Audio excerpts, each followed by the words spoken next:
ஏட்டு சுரக்காங்க கறிக்கு உதவான்னு சீமானே சொல்லிட்டாரு. இது சுரக்காய், இது வெண்டைக்காய், இது கத்திரிக்காய்ன்னு பேப்பரில் எழுதுற ஈஸிங்க. நீங்கள் உழுது விதை விதைச்சி உரம் போட்டு தண்ணி பாய்ச்சி வளர்த்து அறுவடை பண்ணணும். நீங்கள் காகித புலியாக நெஜ சுரக்காய் இல்லாமல் பத்திரிகைகள் எழுதுனா ஏட்டு சுரக்காய், அது கறிக்கு உதவாது. பல நிரூபிக்காத விஜய், ஏட்டு சுரக்கா விஜய். சீமான் அடிச்சுட்டாரா ஏட்டு சுரக்கான்னு? சீமான் தானே சொன்னார், பல நிரூபிக்காத உங்களை நம்பி யாரும் கூட்டணிக்கு வரமாட்டாங்க.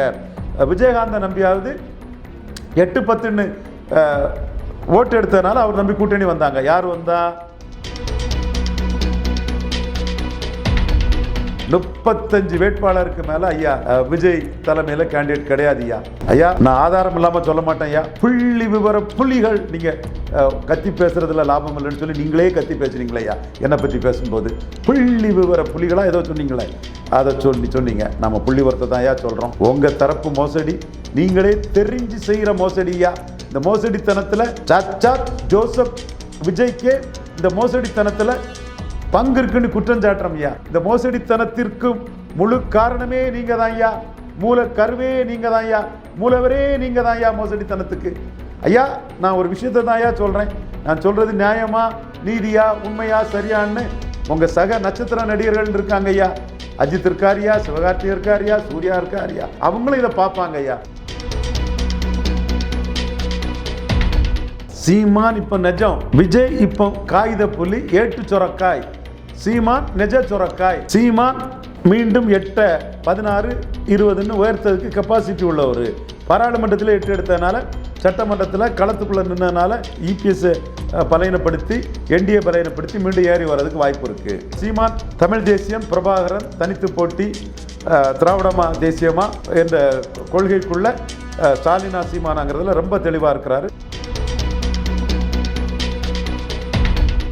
உங்களை நம்பி ஏமாந்தவங்கய்யா கஸ்தூரி சங்கரம், சவுக்கு சங்கரம். எப்படிங்க அவங்க பயிர் சொல்லி விடுவாங்க. ஆதன் மாதேசு கும்பிடு போட்டுட்டான். சார் என்ன கேட்காதீங்க சார், புசி ஆனந்தம் தரல, யாரும் தரல சார், ஆளை விடுங்க சார்னு சொல்லிட்டான். கடைசியாக உள்ள வீடியோவில் அதை சொல்லிட்டான். இன்னும் உங்களோட மோசடித்தனத்தை பண்ணி அறிவு, நாணயம், விவரம் உள்ளவங்க நிறைய பேர் என்ன விமர்சனம் பண்ணுறாங்க ஐயா. இந்த இவங்களுக்கு ஒரு கிரெடிபிலிட்டியை உருவாக்குறதுக்காவது ஆதாரத்தை கொடுத்து நான் கரெக்டு தான், ரவீந்திரன் துரைசாமி என்ன மோசடித்தனன்னு சொல்கிறது தவறுன்னு நிரூபிங்க ஐயா. நிரூபிப்பீங்களா? நீங்கள் நிரூபிப்பீர்களா? நீங்கள் நிரூபிப்பீர்களா? நீங்கள் நிரூபிப்பீர்களா? அரசியல் கதை நேயர்களுக்கு வணக்கம். இன்று நம்மோது இணைய சிறப்பு இருந்தது அரசியல் திறனாய்வாளர் திரு ரவீந்திரன் துரைசாமி அவர்கள். வணக்கம் சார். வணக்கம். எப்படி இருக்கீங்க சார்? நல்லா இருக்கும் தம்பி. சார், பீப்புள் ஸ்டடிஸ் கருத்து கணிப்பு நிறுவனம் வந்து ஒரு விஷயத்த சொல்லியிருக்காங்க. தொடர்ச்சியாக நாம் தமிழரோட வளர்ச்சி வந்து ஏறும் பாதையிலே இருக்குது. 2026 தேர்தலில் ஒரு முக்கிய ரோலை வந்து அவங்க ப்ளே பண்ணுவாங்கன்னு சொல்லியிருக்காங்க. 2026 தேர்தலில் நாம் தமிழர் ரோல் என்ன சார்? 2 கட்சிகள் தான் கிளாரிட்டியோடு இருக்குது. ஒன்று தமிழக முதல்வர் மு க ஸ்டாலின் தலைமையிலான திமுக அணி கூட்டணியாக 45% வாக்கை 3 எலெக்ஷனில் தாண்டிட்டாங்க. 2024 கூட ஸ்டாலினை முன்னிறுத்தி எடுத்த 47. பாராளுமன்றம்னு சகோதரர் பொன் வில்சன் போன்றவங்கள்லாம் சொல்கிறாங்க. பட் பாராளுமன்றம் தான், அதை நான் மறுக்க வரல. ஆப்பிள் வேறு, ஆரஞ்சு வேறு, நீ தானே சொன்னேன்னு சகோதரர் சேலம் மணிகண்டெல்லாம் எப்போ போனாலும் இதை கேட்குறாரு. உண்மைதான். ஆனால் 19 ராகுலை முன்னிறுத்தினாங்க, 24 ஸ்டாலினை முன்னிறுத்தினாங்க. எனிவே 3 தடவை 45% தாண்டின அந்த அணி. ஸ்டாலின் தெளிவாக அந்த அணியை இன்டாக்டாக வச்சுருக்கிறாரு. ஜோதிபாஸ் மாதிரி அந்த அணியை கொண்டு போகிறார். உண்மை. இது வந்து நான் மிகைப்படுத்தி ஒன்றும் சொல்லலை, ஃபேக்டை சொல்கிறேன். அடுத்தபடியாக 214 தனிச்சு நிற்பேன் சொல்லி திமுகவும் அதிமுகவும் ஒரே குட்டையில் ஊறிய மட்டைகள்னு பெருந்தலைவர் காமராஜ் சொன்ன அந்த 35 to 40% மக்கள் ஆதரவை இறக்கும் போது பெற்றிருந்த தோற்று தான் இருந்தார். ஆனால் 35 to 40% மக்கள் ஆதரவை பதவியே இல்லாமல் பெற்றிருந்தார். அவர் வந்து அவரை பின்பற்றின அந்த குடும்பத்தை சேர்ந்த வாரிசுகள் வாக்கை நம்பி சீமான் வந்து அனைத்து சமூகங்கள், சீமான் வந்து திமுக வேண்டாம் அதிமுக வேண்டான்னு களத்துக்குள்ளே தெளிவாக நிற்கிறார். அப்போ 2 பேர் தான் தெளிவாக நிற்கிறாரு. 214 தனிச்சு போட்டின்னு படிப்படியாக வளர்ந்துட்டு இருக்கக்கூடிய சீமான், 3 தேர்தலையும் வெற்றி பெற்ற ஸ்டாலின், 2 பேர் தான் களத்துக்குள்ளே ஸ்டெடியாக கிளாரிட்டியோடு நிற்கிறாங்க. அதிமுக கிளாரிட்டி இல்லை. ஒருக்கா பிஜேபியோட கூட்டணி இல்லாம்பாரு, ஒருக்கா தோக்கடிக்க தான் மெயினும் பாரு, ஒருக்கா காங்கிரஸ் அதிமுக கூட்டணி திமுக கூட்டணி கட்சிகள் எங்கிட்ட வரும் பாரு, ஒருக்கா திமுக கூட்டணி கட்சிகள்லாம் அடிமையாக போயிட்டாங்க பாரு. அப்போ அவங்கள்ட்ட கிளாரிட்டி இல்லை. விஜய் வந்தாலும் வரலாம், வரலனாலும் பரவாயில்லைங்கிற இதை சொல்கிறாங்க. ஸோ அவங்க தெளிவாக ஒரு கிளாரிட்டியோட ஜெயலலிதா மாதிரி 214 தனிச்சு நிற்போன்னு சொல்லக்கூடிய ஒரு சக்தி அவங்கள்ட்ட இல்லை, கிளாரிட்டி இல்லை. மெகா கூட்டணிங்கிறாங்க. யார் கூட்டணிங்கிறல அவங்களுக்கு தெளிவில்லை. கொள்கை வேறு கூட்டணி வேறுங்கிறாங்க. ஸோ அவங்கள்ட்ட கிளாரிட்டி இல்லை. பாஜகவில் அண்ணாமலை கிளாரிட்டியோடு இருக்கார். ஆனால் நைரா நாயர் தான் அதை கெடுக்கிறார். ஒரு சில பாஜக தலைவர்கள் அதை கெடுத்துட்டு இருக்கிறாங்க.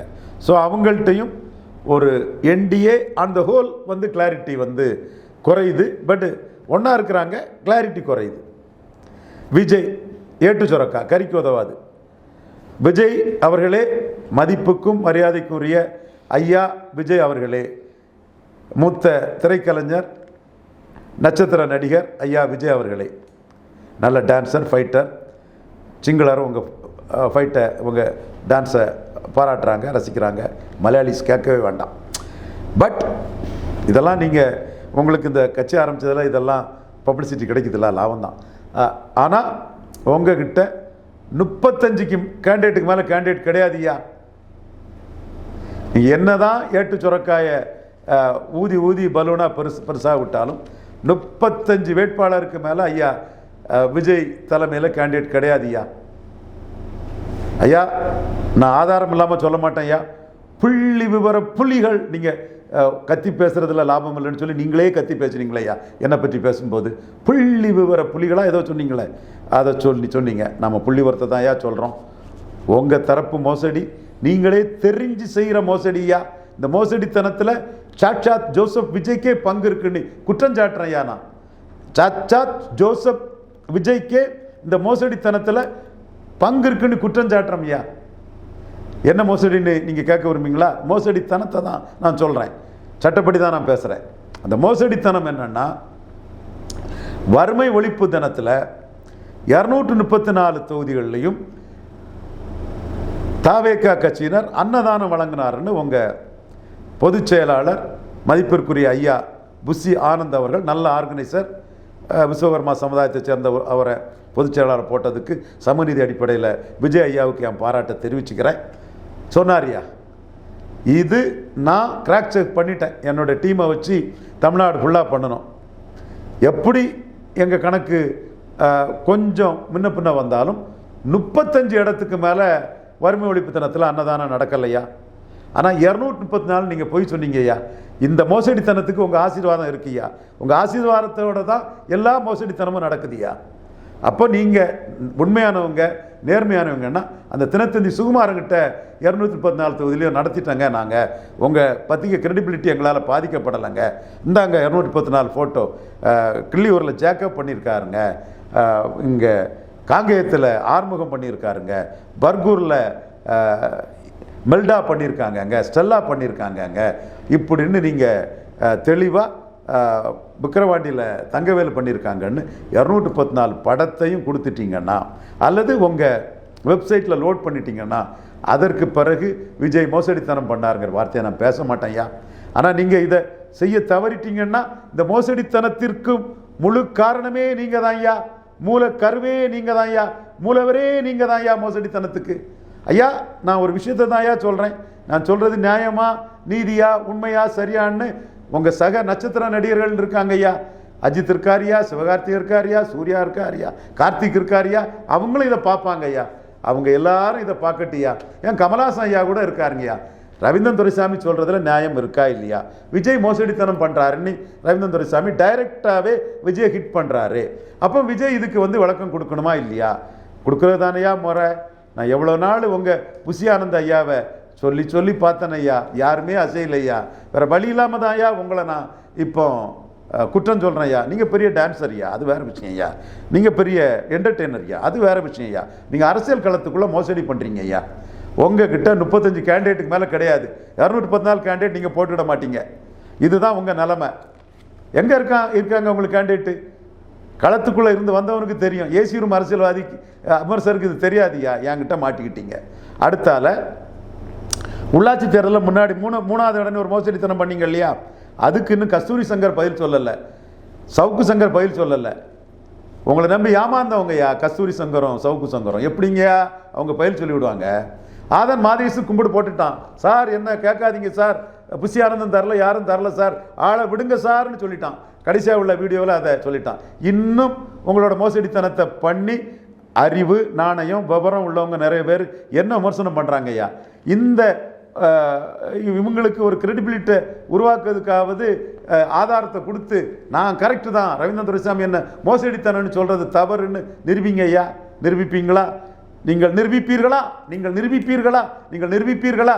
ஐயா உண்மையாக இருந்தால் நீங்கள் நிரூபிப்பீங்கள் ஐயா, நிரூபிக்க முடியும் ஐயா. அது உண்மையாக இல்லாத போது நீங்கள் என்னையா செய்ய முடியும்? சரியா, பார்ப்போம், முடிஞ்சால் நிரூபிங்க ஐயா. இதை தொடர்ந்து நாம் தமிழர் கட்சி வந்து வளர்ச்சி பாதைக்கான அந்த டேட்டாவோட பயணிக்கிறாங்க. ஆனால் வந்து எந்தவித ஒரு டேட்டாவுமே இல்லாமல் 2026 தேர்தலில் டிவிக்கே தான் வந்து ஒரு முக்கிய ரோல் ப்ளே பண்ண போகுதுன்னு சொல்லிட்டு தாவேக்கானவர் வந்து மார்த்தட்டி கொள்கிறாங்க. இதை எப்படி சார் ஏற்றுக்கிறது? ஏட்டு சுரக்காங்க, கறிக்கு உதவான்னு சீமானே சொல்லிட்டாரு. இது சுரக்காய், இது வெண்டைக்காய், இது கத்திரிக்காய்ன்னு பேப்பரில் எழுதுகிற ஈஸிங்க. பேப்பர் டைகர், காகித புலி. நீங்கள் உழுது விதைச்சி உரம் போட்டு தண்ணி பாய்ச்சி வளர்த்து அறுவடை பண்ணணும். நீங்கள் காகித புலியாக நெஜ சுரக்காய் இல்லாமல் பத்திரிகைகள் எழுதுனா ஏட்டு சுரக்கா, அது கறிக்கு உதவாது. பல நிரூபிக்காத விஜய், ஏட்டு சுரக்கா விஜய். சீமான் அடிச்சுட்டாரா ஏட்டு சுரக்கான்னு? சீமான் தானே சொன்னார், பல நிரூபிக்காத உங்களை நம்பி யாரும் கூட்டணிக்கு வரமாட்டாங்க. விஜயகாந்தை நம்பியாவது 8-10ன்னு ஓட்டு எடுத்ததுனால அவர் நம்பி கூட்டணி வந்தாங்க. யார் வந்தா?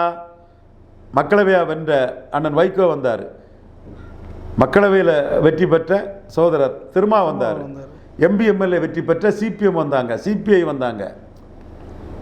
இந்த மாதிரி ஜிகே வாசன் ராஜ்யசபா உறுப்பினர் வந்தார். இந்த மாதிரி பெயிட்டான ஆட்கள்லாம் வந்து கேப்டன் விஜயகாந்தை நம்பி வந்தார். இன்னைக்கு விஜயை நம்பி யார் வந்திருக்காங்க? தமிழ்நாடு முஸ்லீம் லீக் வந்திருக்காங்க. தமிழ்நாடு முஸ்லீம் லீக் யாரு? முஸ்தபா. 0% சசிகலா அம்மையாருன்னு நான் சொல்லும்போது சசிகலா அம்மையாரை தாங்கி பிடிச்சி சசிகலா அம்மையாருக்காக அமைதியாக அன்பா பாசமாக இருப்பார். நல்ல சகோதரர். பாய் வந்து ரொம்ப அன்பானவர், ரொம்ப அஃபெக்ஷனேட்டாக இருப்பார். நானும் பாய் மேலே அஃபெக்ஷனேட்டாக இருப்பேன், அது வேறு விஷயம். அரசியல்னு வரும்போது அவர் சசிகலா அம்மையாரை 0% சசிகலா அம்மையாரை தூக்கி பிடிச்சார். ஸ்டெடியாக தான் நின்று தூக்கி பிடிச்சார். களத்தில் வந்து இன்னைக்கு அவங்க இல்லாத போது இன்னொரு 0% விஜய் வந்திருக்கிறாரு, இவரை தூக்கி பிடிச்சிருக்கிறாரு. அப்போது சீமான் சொன்னது, நான் சொன்னது 1/4% பலம் நிரூபித்த ஒருத்தர் கூட உங்கள் கூட வரமாட்டாங்கன்னு. விஜயகாந்த் கூட இவ்வளோ பேர் பலம் நிரூபித்தவங்க போனாங்கன்னா அவர் பலம் நிரூபித்தவர். அப்போ உங்ககிட்ட பலம் நிரூபிக்காத முஸ்தபா தான் வருவார். விஜயகாந்துக்கு வைகோ, விஜயகாந்துக்கு திருமாவளவன், திருமாவளவன் வைகோலாம் பலம் நிரூபித்ததுனால ஏற்றுக்கிட்டாங்க மக்கள் நல கூட்டணி. பலம் நிரூபிக்காத விஜய முஸ்தபா தானே ஏற்றுக்குவார். நான் சொன்னது சரிதானே? ஊடக நண்பர்களே, நான் சொன்னது சரிதானே? எங்க பலம் நிரூபிக்காத விஜய சீமான் சொன்னது மாதிரி இன்னைக்கு ஏற்றுக்கிட்டது முஸ்தபா. பலம் நிரூபிக்காத முஸ்தபா தானே. பலம் நிரூபித்த விஜயகாந்த, பலம் நிரூபித்த வைகோ, பலம் நிரூபித்த திருமாவளவன், பலம் நிரூபித்த வாசன் போன்றவங்கெல்லாம் ஏற்றுக்கிட்டாங்க. எம்பி எம்எல்ஏ இருந்தவங்கெல்லாம் ஏற்றுக்கிட்டாங்க. எம்பி எம்எல்ஏ இருக்காத, பலம் நிரூபிக்காத, ஊடகத்தில் நல்ல திறமையாக காமாக ப்ரெசன்ட் பண்ணுவார். அது நான் பாயை நான் குறை சொல்லலை, பாய் தான் உங்களை ஏற்றுக்கிறாரு. அப்போது நான் சொன்ன சரிதானே? இதுவரை 1/4% ஓட்டு எடுத்த ஒருத்தர் கூட பலம் நிரூபிக்காத விஜயை சிஎம் கேண்டிடேட்டாக ஏற்றுக்க மாட்டாங்க. அப்போ ஒரு அடையாள அரசியலில் ஒரு அடையாளமாக இருக்கக்கூடிய சகோதரர் முஸ்தபா ஏற்றுக்கிட்டார். நல்லா தான் பேட்டி கொடுத்துருக்கிறாரு, விஜயை நல்லா லிஃப்ட் பண்ணி பேசியிருக்கிறாரு. அந்த வேலையை அவர் தெளிவாக செய்வார். அதில் அவர் சமர்த்தர் தான், கில்லாடி தான். பாய்க்கு வந்து என் வாழ்த்துக்களை தெரிவிச்சுக்கிறேன். ஆனால் பாய்க்கு ஸ்டாச்சர் என்ன? பலம் நிரூபிக்காதவர். விஜய்க்கு ஸ்டாச்சர் என்ன? பலம் நிரூபிக்காதவர். நான் சொன்னது என்ன? 1/4% வாக்கெடுத்த கிருஷ்ணசாமி உங்களை ஏற்றுக்கிட்டா கூட 20 சீட்டு கேட்பார் கூட்டணியில். இதுதான் நான் சொன்னது தானே கரெக்டு? அப்போ உங்கள் அரசியல் உறுப்பினர்கள், அரசியல் ஆலோசகர்கள் பண்ண தப்பு என்ன? நாங்கள் தனிச்சு போட்டிட்டு ஆட்சியை பிடிப்போம், அதோட நிறுத்திட்டு போயிருக்கணும். நாம் பெருந்தன்மையானவர்கள், அப்படி இப்படி நம்மை நம்பி வருபவர்களுக்கு நாம் அமைச்சரவையில் பங்கு கொடுக்கும்னா 1/4% ஓட்டு உள்ளவங்க கூட உங்க நம்பி வரலன்னு சொல்லும்போது கடை விரித்தேன் கொள்வார் இல்லைன்னு உங்கள் போர் சைட் இல்லாமல் அடுத்து என்ன தெரியும்னு தெரியாமல் உங்கள் ஆளுங்க வந்து உங்களை தப்பாக சொல்லி மாட்டிட்டாங்களா இல்லையா? இல்லை சார், ஒரு வாரம் பெரிய கட்சிகள் வரும், நம்ம கையில் பெரிய கட்சியில் கூட்டணியில் இருக்கக்கூடிய கட்சிகள் வரும்னு சொல்லி நம்பி சொல்லியிருக்காரோ? அப்போ அப்போ கடைபிடித்தேன் கொள்வார் இல்லை தானே, உங்களை தப்பு கணக்கு போட்டிங்கன்னு தானே அர்த்தம். நிச்சயமா 210 நான் அனுப்புன்னு சொன்னால் யார் வந்து அதை திரும்ப விமர்சனம் பண்ண முடியும்? யாரும் பண்ண முடியாது. இப்போ உங்களை டேக்கர்ஸ் இல்லை, நீங்கள் உங்கள் கிளைமுக்கு உங்களை அக்செப்ட் பண்ண ஆள் இல்லை. முஸ்தபா தான் அக்செப்ட் பண்ணுறாரு. எம்எல்ஏயான சேக்கு தமிழரசனும் கொஞ்சம் கண்டஸ்ட் பண்ணி 2% வாக்கை நிரூபித்த இப்போ 4% தான். கிருஷ்ணசாமியும் உங்களை அக்செப்ட் பண்ண தயார் இல்லை. நிச்சயமா நாள் எலெக்ஷன் நெருங்கிட்டு யார் அக்செப்ட் பண்ணுவான்னு பார்ப்போம். அக்செப்ட் பண்ணுவான்னு சொல்லிட்டு போகிறோம். ஏற்றுக்கு தான் போகிறோம். தப்பான வியூகம் அமைச்சிங்க. இன்னும் உங்கள்கிட்ட கேண்டிடேட் இல்லை. 30-40 கேண்டிடேட்டுக்கு மேலே இல்லைங்க. 30-40 கேண்டிடேட் மேலே உருப்படியாக இல்லைங்க. நான் சொல்லக்கூடிய கருத்து சரின்னு சென்ட்ரல் ஐபிக்கு தெரியுங்க, ஸ்டேட் இன்டெலிஜென்ஸுக்கு தெரியுங்க, எடப்பாடிக்கு ஆளுங்களுக்கு தெரியுங்க. சீமானுக்கு இப்போ தெளிவாக தெரியும். சீமானுக்கு இப்போ தெளிவாக சுற்றுப்பயணம் பண்ணிட்டு இருக்காரு. கரண்டில் ஒரு ஆட்கள் சொல்கிறாங்க, தெளிவாக தெரியும். இதை தொடர்ந்து சீமான் அவர்கள் வந்து களத்துக்கு வரும்போது எந்த ஒரு பிரபல பின்னணியும் இல்லாமல் ஊடக வெளிச்சமும் இல்லாமல் தான் களத்துக்கு வந்து 8.2% வாக்கு சதவீதம் வந்து நிரூபித்துள்ளார். ஆனால் வந்து இதை ஈஸியாக பிராண்டிங் மாஸ்டர்கள் மூலம் வந்து முந்தி விடலாம் அப்படின்னு சொல்லிட்டு தாவேகேன வந்து தப்பு கணக்கு போடுறது சரியா சார்? சீமான் இப்போ நிஜம், விஜய் இப்போ காகித புலி, ஏட்டு சொரக்காய். சீமான் நிஜ சொரக்காய். சீமான் மீண்டும் 8-16-20 உயர்த்ததுக்கு கெப்பாசிட்டி உள்ளவர். பாராளுமன்றத்தில் 8 எடுத்ததுனால, சட்டமன்றத்தில் களத்துக்குள்ளே நின்றதுனால இபிஎஸ் பலையனப்படுத்தி என்டிஏ பலையனப்படுத்தி மீண்டும் ஏறி வர்றதுக்கு வாய்ப்பு இருக்குது. விஜய் ஏட்டு சுரக்கா 214 கேண்டிடேட் போட்டு ஒரு பலத்தை நிரூபித்தாதான் அது பலம். நிரூபிக்காத வரை விஜய் ஏட்டு சுரக்காய். அது வந்து காகித புலி, நிஜ புலி அல்ல. 26 வாக்கை நிரூபித்தாதான் அது உங்கள் நிஜமான வாக்கு. இது கற்பனை வாக்கு, இமேஜினரி ஓட்ஸ். அது இமேஜினரி ஓட்ஸே 7%. அது கூட நிற்காதுன்னு 7 தாக்கு பிடிக்காதுன்னு ராஜநாயகன் சொல்கிறாரு, லயலோ ராஜநாயகன் சொல்கிறாரு. அப்படி தான் இன்றைக்கி எனக்கு ஒரு பதிவு போட்டிருந்தாங்க, எல்லாருக்கும் அந்த பதிவு வந்திருக்கு. அப்போ அந்த 7மே வந்து களத்துக்குள்ளே நிற்கக்கூடிய சீமானுக்கு கடைசியில் போய் சேரும். 234 கேண்டிடேட் நீங்கள் போடுறதுக்கே உங்களுக்கு கெப்பாசிட்டி இல்லை. உங்களை நம்பி 0.25% ஓட்டு எடுத்தவங்க கூட உங்களை சிஎம்னு சொல்லி வரமாட்டாங்க. எடப்பாடிக்கிட்ட நீங்கள் போனீங்கன்னா take it or leave it offer தான். பலன் நிரூபிக்காதவங்களுக்கு 15 சீட்டுக்கு மேலே தரமாட்டார். அப்போ இவ்வளவுமே தப்பான ஆட்டம், களம் தெரியாத ஆட்டம். அதில் வந்து இன்னும் நீங்கள் வீக்கன் ஆகிறது தெளிவாக வரும். பொறுத்திருந்து பாருங்கள். நான் வந்து எந்த ஒரு வாக்குப்பதிவும் நிரூபிக்காமல் வந்து கூட்டணி பேரம் பேசுவது மக்களாலே ஏற்றுக்க முடியாத போது கட்சிகள் வந்து அதை ஏற்றுக்குமா சார்? எந்த கட்சியும் ஏற்றுக்காது. பன்னீர்செல்வம் பலம் நிரூபிக்காருன்னு சொல்லிட்டாரு.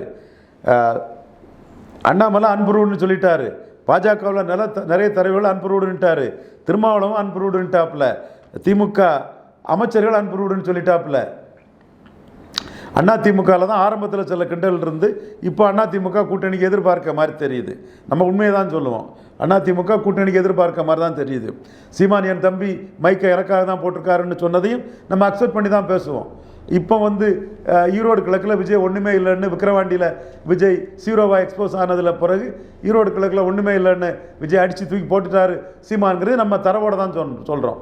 ஆனால் 24க்கு முன்னே மைக்கு தம்பி எனக்காக தான் போட்டிருக்காருன்னு சொன்னதும் உண்மை.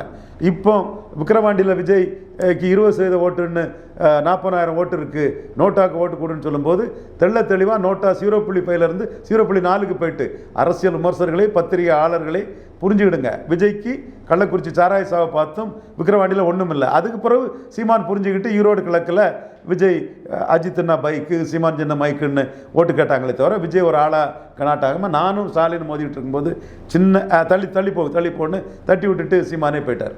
நீங்கள் சொன்ன ஒரு விதயத்தை தான் வந்து ராஜலிங்கம் அவரும் சொல்லியிருக்காரு. விஜய் அவர்களுக்கு வந்து ஈரோடு கிழக்கில் வந்து வாக்கு சதவீதம் தான் நோட்டா வாக்கு இன்க்ரீஸ் ஆகிருக்கணும். ஆனால் அது வந்து நாம் தமிழ் கன்வெர்ட்டாகவே அது வந்து விஜய் வாக்குகளே கிடையாது அப்படின்ற ஒரு விஷயத்தை நீங்கள் எங்களுக்கு நிறைய டைம் சொன்னதே அவரே மென்ஷன் பண்ணியிருக்காரு. இந்த விதத்தை எப்படி சார்? விஜய் வாக்கே கிடையாது. நீங்கள் ஜென்ராமே நான் அதில் தானே வருத்தப்பட்டேன். ஜென்ராம் நல்ல நண்பர், ஆனஸ்டானவர், எனக்கு 20 ஆண்டுகளாக தெரிஞ்ச நண்பர். சப்போஸ் அவர் விக்ரவாண்டி அனலைஸ் பண்ணியிருக்க மாட்டார். விக்ரவாண்டியர் அனலைஸ் பண்ணியிருக்க மாட்டார். நான் அதனால தான் ஒரு விவாதத்தில் லெஸ்ஸின்பாம்ங்கிற வார்த்தையை சொல்லியிருக்க வேண்டாம். என் ஃப்ரெண்டு தான் அவர். என்னை விட அவர் பல விஷயம் தெரிஞ்ச விஷயம் இருக்கும். ரொம்ப லெப்டிஸ்ட்டு, நிதானமாக விஷயங்களை சொல்லக்கூடியவர். I really admit his intellectual capabilities. அதில் எந்த மாற்றமும் இல்லை. லெஸ்ஸின்பாம்னு நான் ஏன் சொன்னோம்னா நம்ம அளவுக்கு விக்ரவாண்டி எடுத்து ஆய்வு பண்ணியிருக்க மாட்டாங்க. விக்கிரவாண்டியில் ஆன்லைன் மெம்பர்ஸ் எங்களுக்கு 80 லட்சம் பேர் இருக்காங்க, விக்கிரவாண்டியில் 50,000 பேர்கிட்ட இருக்காங்க, 40,000 பேர் இருக்காங்கன்னு கண்ட கதைகளையும் கண்ட கப்சாக்களையும் விட்டுட்டு இருந்தாங்க.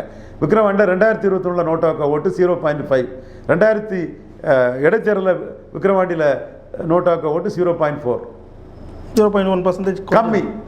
அப்போ நீங்கள் கள்ளக்குறிச்சி சாராய் சவை பார்த்துட்டு தலைவா என்ன ஆச்சு, வெட்டு செல்லாத நோட்டு, உங்களை நம்பி ஒருத்தர் கூட ஓட்டு போடலை. அதனால பலன் நிரூபிச்சாதான் உங்களுக்கு ஓட்டு, பலன் நிரூபிக்காத உங்களை வச்சு ஓட்டு வராது. விஜய் சிஎம்னு சொன்னால் கொஞ்சம் பேர் ஓட்டு போடலாம். விஜய் தன்னுடைய பாப்புலாரிட்டியை எடப்பாடிக்கு சொன்னாருன்னா நோட்டுக்கு சீட்டுக்கு விலை போயிட்டாரியா, நம்ம ஏயா போடணும்னு நான் வெள்ளாள கவுண்டர் விஜய் ரசிகரெல்லாம் அவர் கவுண்டர்கிட்ட விலை போயிருப்பார், நமக்கு என்ன வந்துன்னு அவங்க பிடிச்ச கட்சிக்கு போடுவாங்க. இதுதான் நடக்கும். இதுதான் சீமான் அவர்களுக்கு கிடைக்காத ஒன்றாக இருக்குது. தனித்து நிற்கிறதுனால தான் இந்த மாதிரியான சாயல்லாம் அவர் மீது பூசப்படாமல் இருக்குது. சீமான் தனிச்சு நிற்பார், தனிச்சு தான் போகிறாரு, அவர் ஜம்பிங்கில் தான் போயிட்டுருப்பார். நாளைக்குள்ள கட்டத்தில் அண்ணன் தம்பி ஒன்றா சேர்ந்து விஜய் கூட ஒரு அசிங்கப்படாமல் இருக்கிறதுக்காக சீமானுக்கு பிரச்சாரம் பண்ணிட்டு கூட ஒதுங்கலாம். சார், விஜய் அவர்கள் சீமான் அவர்கள் எப்படி வருதுன்னு சொல்ல முடியாது, காலம் தான் போய் சொல்லணும். சார், சீமான் அவர்கள் வந்து 2026 தேர்தலுக்கான வேட்பாளர் தேர்வை வந்து தொடங்கிட்டார். இதே சமயத்தில் 2026க்கான கூட்டணி முடிவுகள் எடுக்கிறதுக்காக தாவேக்கானவர் வந்து ஒரு விஷயத்தை வந்து பண்ணியிருக்காங்க. இந்த விஷயத்தை எப்படி சார் பார்க்குங்க? பலன் நிரூபிக்காதவங்களுக்கு கூட்டணியில் மரியாதை கொடுக்க மாட்டாங்கங்க. நீங்கள் டிபேட் போசலாம், அதெல்லாம் பார்த்து சந்தோஷப்பட்டுட்டே இருக்கலாம். களம் வரும்போது அடிப்பார் எடப்பாடி பழனிசாமி. நீங்கள் சொல்கிறத பார்த்தா டிபேட்டில் பேசுகிறவங்க விஜய் அவர்களை சந்தோஷப்படுறதுக்காக பேசுகிற மாதிரியே சொல்கிறீங்களே சார். இப்போ சந்தோஷப்படலாம் அறியாமையில், ரியல் களம் வரும்போது அந்த சூட்டை விஜய் தாங்க மாட்டார். ஆனால் ஒரு மூத்த பத்திரிகையாளர் ஒருத்தர் சொல்லியிருக்காரு, பாதிக்கு பாதி சீட்டு கேட்டதாகவும் 2.5 ஆண்டு காலம் அது அவர் கொடுப்பார். அந்த பத்திரிகையாளர் கூட்டணியில் போய் கொடுப்பார், எடப்பாடி எல்லாம் கொடுக்க மாட்டார். ஆனால் எடப்பாடி மென்ஷன் பண்ணுறது அது கொஞ்சம் கூட ஏற்றுக்க முடியாத ஒன்றா பார்க்க முடியுது. ஒரு அவ்வளோ பெரிய அதிமுக கட்சி வந்து பாதிக்கு பாதி. சரி, அவர் ஏதோ தெரியாமல் பேசிட்டு போறாரு, அவரை போட்டு ஏன் திரும்ப அவரை பேசிட்டு இருக்கீங்க? அதாவது அரசியல்வாதி சொன்னதை கேளுங்க. ஓகே சார், இதை தொடர்ந்து வந்து பிரசாந்த் கிஷோர் வந்திருந்தார். 20% வாக்குகள், 15% 20% வந்து வாக்குகள் வந்து தாவேக்காவிற்கு இருக்குது அப்படின்னு சொல்லிட்டு ஒரு விஷயத்தை வந்து சொன்னார், அப்படிலாம் சொன்னாங்க. அதன் பின் வந்து அது வந்து முழுக்க போய் அது வந்து தாவேக்கானராக வெளியே சொன்ன ஒரு போலி பிரச்சாரம்னு ஒரு செய்தி வெளியே வந்திருக்கு. இது உண்மையா சார்? அதான் விஜய்கிட்டே நான் கேட்குறேன்னே, 234 உங்களுக்கு ஆள் கிடையாது, வறுமை ஒழிப்பு தினம் 35 இடத்துல தான் நடந்தது, 234க்கு நீங்கள் ரெக்கார்டு கொடுங்க, நான் ஒத்துக்கிட்டு போகிறேன். விஜய் யூ ஆர் கரெக்ட், உங்களுக்கு 234 ஆள் இருக்காங்க, 234 கேண்டிடேட் இருக்காங்கன்னு நான் அக்செப்ட் பண்ணிட்டு போகிறேன். அது உங்களுக்கு நடக்கலைன்னு தெரியும், அதனால் உங்களால் ஆதாரம் தரவும் முடியாது. ஆனால் இந்த பிரசாந்த் கிஷோர் இந்த கருத்து சார் எப்படி சார் பார்க்குறீங்க? இதெல்லாம் சும்மா பப்ளிசிட்டிக்காக பண்ணுறதான். சீமான் ஒத்தடியில் சொல்லிட்டாரு, ஏட்டு சொரக்கா. விஜயகாந்த் பலம் நிரூபித்தார், மக்கள் நல கூட்டணி ஆள் போனாப்பில். பலம் நிரூபிக்காத உங்கள் பின்னாடி யாரும் வரமாட்டாங்க. கஷ்டப்பட்டு முஸ்தபாவை பிடிச்சிட்டாங்க, இனிமேல் சேக்கு தமிழரசனை கொண்டு வாங்க, பாராட்டுறோம் வாழ்த்துறோம். என்ன சார் சொல்கிறீங்க? கஷ்டப்பட்டு பிடிச்சாரு, நம்ம கிண்டல் பண்ணுறதுக்காக யாரையாவது கொண்டு காட்டணுங்கிறதுக்காக முஸ்தபாவை காட்டியிருக்காங்க. வேற எதுவும் ஆனால் ஒரு குற்றச்சாட்டு வைக்கிறாரு. அதாவது ரஜினிகாந்தை எல்லாரும் வந்து பார்க்குறாங்க, விஜய் யாருமே பார்க்குறதில்ல. எங்கன்னா ரஜினிகாந்தை மோடி வந்து பார்த்தாரு, விஜய் காத்து கடந்து மோடியை கோயம்புத்தூரில் பார்த்தார். இனிமே மோடியை பார்த்ததுக்கு விஜய்க்கு பாராட்டுகள் அப்படின்னு நம்ம சொல்லும்போது, புதுச்சேரி முதல்வர் ஐயா ரங்கசாமியை விஜயை பார்க்க வச்சாங்க. நான் உடனே ஒத்துக்கிட்டேனே. ரங்கசாமி நமக்கு ஒரு தலைவர் மாதிரி, நம்ம அன்புக்கும் பாசத்துக்கும் நேசத்துக்கும் என்றைக்கும் உரியவர். அப்போ நம்ம நாராயணசாமியா ரங்கசாமினா நம்ம ரங்கசாமியை தான் இன்றளவும் எல்லா இதுலையும் நம்ம புகழ்ந்து பேசக்கூடியவங்க. அப்போ அவர் நமக்கு பிடிச்ச ஒரு தலைவர் வந்து விஜய் பார்த்துட்டாருங்க, ஒரு ரங்கசாமியாவது பார்த்துட்டாருன்னு நம்ம அதை ஒத்துக்கிறோம். யார் ரங்கசாமியை பார்க்க வச்சாங்கன்னா, ரஜினி எல்லாரும் வந்து பார்ப்பாங்க, விஜய் யாரும் சீண்டல்ல, இவராக செட்டப் பண்ணி பிரச்சாரம் பண்ணிட்டு இருக்காரு, அதுக்குன்னு நிதி ஒதுக்கி பணம் கொடுத்து பிரச்சாரம் பண்ணிட்டு இருக்காருன்னு சொல்லும்போது, ஐயா ரங்கசாமி வந்து பார்த்துட்டாருன்னா, எஸ் யூனியன் டெரிட்டரியில் எங்கள் மதிப்புக்குரிய ஐயா ரங்கசாமி பார்த்ததை நாங்கள் அக்செப்ட் பண்ணிடுறோம், விஜயை பார்த்துட்டார் ரங்கசாமி, விஜய்க்கு இது கிரெடிட் தான் ஒத்துக்கிட்டு போகிறோம். அதே மாதிரி நண்பர் முஸ்தபா பார்த்ததும் கிரெடிட் தான். ஆனால் முஸ்தபா தேர்தல் பலன் நிரூபிக்காதவர், அவ்வளோதான். ஓகே சார், இந்த 2026 தேர்தலில் நாம் தமிழரான ரோல் என்னவா சார் இருக்குது? யாரை சார் வீக்கெண்ட் பண்ணுவாங்க? அவங்க எடப்பாடியை வீக்கெண்ட் பண்ணுவாப்பில், சூழலை வச்சு தான் சொல்ல முடியும். எடப்பாடியை வீக்கெண்ட் பண்ணுவாங்கங்கிறது உறுதி. ஓகே, அந்த விஜய் அவர்களின் அந்த வருகை வந்து 2026 தேர்தலில் எந்த அளவுக்கு மாற்றத்தை ஏற்படுத்தாங்க? 214 அவர் போட்டுக்கிறதே கஷ்டங்க. பலன் நிரூபிக்காமல் இன்னொரு இடத்துல கூட்டணி போனால் கையில் வராத ஓட்டை யாராலையும் டிரான்ஸ்ஃபர் பண்ண முடியாது. அது விஜயாலையும் முடியாது, அஜித்தாலையும் முடியாது, சிவகார்த்தியனாலும் முடியாது, யாராலையும் கையில் வராத ஓட்டை டிரான்ஸ்ஃபர் பண்ண முடியாது. சிவகணேசனால முடியலை, 67 முடியலை, 89 முடியலை, அல்லு அர்ஜுனால ஆந்திராவில் முடியலை. கையில் வந்த ஓட்டை பவன் கல்யாண் டிரான்ஸ்ஃபர் பண்ணார், கையில் வந்த ஓட்டை விஜயகாந்த் டிரான்ஸ்ஃபர் பண்ணார். கையில் வந்த ஓட்டை எடுத்து காணிங்க. வெறும் ஏட்டு சுரக்கை ஆட்டு பேப்பர் டயர் ஆட்டு காகித புள்ளி ஆட்டு ஓட்டிகிட்டு இருக்காதிங்க, அது பிரயோஜனம் இல்லை. வெறும் வார்த்தை சோறு போடாது. சீமான் 8.2 2026 எடுத்து காட்டுங்க. 214 கேண்டிடேட்டே போட்டுவிட மாட்டீங்க. 30-40 கேண்டிடேட் கூட இல்லை. நான் சொல்வது உண்மைங்கிறது மனச்சாட்சி உள்ள விஜய்கிட்ட கூட எல்லாத்துக்கும் தெரியும், விஜய்க்கும் தெரியும். அவன் சும்மா போய் சொல்லிட்டு நான் நிற்கல, நான் கிரெடிபிலிட்டியோட நிற்கிறேன். 10க்கு 8 நான் சொன்னது கரெக்டாக இருக்கும். சவுக்கு சங்கர் சொன்னது, ரவீந்திரன் துரைசாமி சொன்னது லிஸ்ட் எடுத்து போட்டு பாருங்கள், நான் சொன்னது கரெக்டாக இருக்கும். வேறு யார் சொன்னதையும் ரவீந்திரன் துரைசாமி சொன்னதையும் லிஸ்ட் எடுத்து நியாயமானவங்க நடுநிலையானவங்க இருந்து போட்டு எடுத்து பாருங்கள். ரவீந்திரன் துரைசாமி அவுட்ஸ்டாண்டிங்காக இருப்பான். புள்ளி வர புலி அவுட்ஸ்டாண்டிங் தான் மிஸ்டர் விஜய். புள்ளி வர புலி அவுட்ஸ்டாண்டிங் தான் மிஸ்டர் விஜய். முடிஞ்சால் வறுமை ஒழிப்புத்தனத்துக்கு 214 தொகுதியிலையும் நீங்கள் உங்கள் ஆட்கள் ஏழைகளுக்கு அன்னதானம் செய்த எவிடன்ஸ் இருந்தால் கொடுங்க. நான் புள்ளி வர புலி அந்த புள்ளி உரத்தையும் பேச தயாராக இருக்கிறேன். 35 இடத்துக்கு மேலே போடலை விஜய். இந்த மோசடிக்கு நீங்கள் தான் மூல வித்து விஜய். நீங்கள் தப்ப முடியாது விஜய். ஒன்றும் உங்களுக்கு தெரியாது, நீங்கள் ஏமாளி, மற்றவங்க தான் உங்களை ஏமாத்துறாங்க நான் நினைக்கல விஜய். எத்தனை நாள் தான் உங்களுக்கு வாய்ப்பு கொடுப்போம், நீங்களே தான் அதை பண்ணுறீங்க. அதே வேளையில் நீங்கள் 214 போட்ட எவிடன்ஸ் கொடுத்துட்டீங்கன்னா எஸ் விஜய் யூ ஆர் கரெக்டுன்னு வணங்கி அதை ஏற்றுக்கூட போகிறதுக்கு இந்த ரவீந்திரன் துரைசாமி தயாராக இருக்கிறான். மீண்டும் சொல்கிறோம், 35 இடத்துக்கு மேலே அன்னதானம் வழங்கப்படலை, 35 தொகுதிகளுக்கு மேலே அன்னதானம் வழங்கப்படலை, 35க்கு மேலே ஒருத்தான கேண்டிடேட்டே உங்கள்கிட்ட கிடையாது. 214 தொகுதியிலையும் கேண்டிடேட் நீங்கள் போடுறதுங்கிறது உங்களுக்கு சாத்தியம் இல்லை. ஒருத்தான கேண்டிடேட் போடுறது சாத்தியமே இல்லை. ரொம்ப சிரமப்பட போகிறீங்க. நான் சொல்கிறது உண்மைங்கிறது உங்கள் மனச்சாட்சிக்கு தெரியும், புசியானதுக்கு தெரியும், அங்கே இருக்கக்கூடிய நண்பர்களுக்கு தெரியும், ஆதவ் அர்ஜுனனுக்கு தெரியும், இவர் நிர்மல்குமாருக்கு தெரியும், ஜான் ஆரோக்கியத்துக்கு தெரியும். இறுதியாக ஒரே ஒரு கேள்வி சார். இப்போ திராவிடம்னா திமுக, தமிழ் தேசியம்னா நாம் தமிழ், இவர்கள் 2 பேர் தான் போட்டின்னு சொல்லிட்டு களமே மாறிடுச்சு. 2026 தேர்தலில் இந்த இரு கட்சிகளுக்கான அந்த போட்டி எந்த அளவுக்கு சார் கடுமையாக இருக்கும்? களம் அமையிட்டு நான் சொல்கிறேன். பட் சீமான் தமிழ் தேசியம், பிரபாகரன் தனித்து போட்டி, திராவிடமா தேசியமா என்ற கொள்கைக்குள்ள ஸ்டாலினா சீமானாங்கிறதுல ரொம்ப தெளிவாக இருக்கிறாரு. அது அவருக்கு பெரிய வளர்ச்சியை கொடுக்கும்னு நினைக்கிறாரு. தன்னம்பிக்கையோடு இருக்கிறாரு. களத்தில் நிரூபித்தவர் 5வது முறை 234 தொகுதியிலையும், அதாவது தமிழகம் முழுவதும் கேண்டிடேட் போடுறாரு. இதுவே அவர் மீது மக்களுக்கு பெரிய நம்பிக்கையும் பூஸ்டும் கொடுக்கும். விஜயால் 214 கேண்டிடேட் போட முடியாது. Edappadi Palaniswami take it or leave it offer தான் கொடுப்பாரு.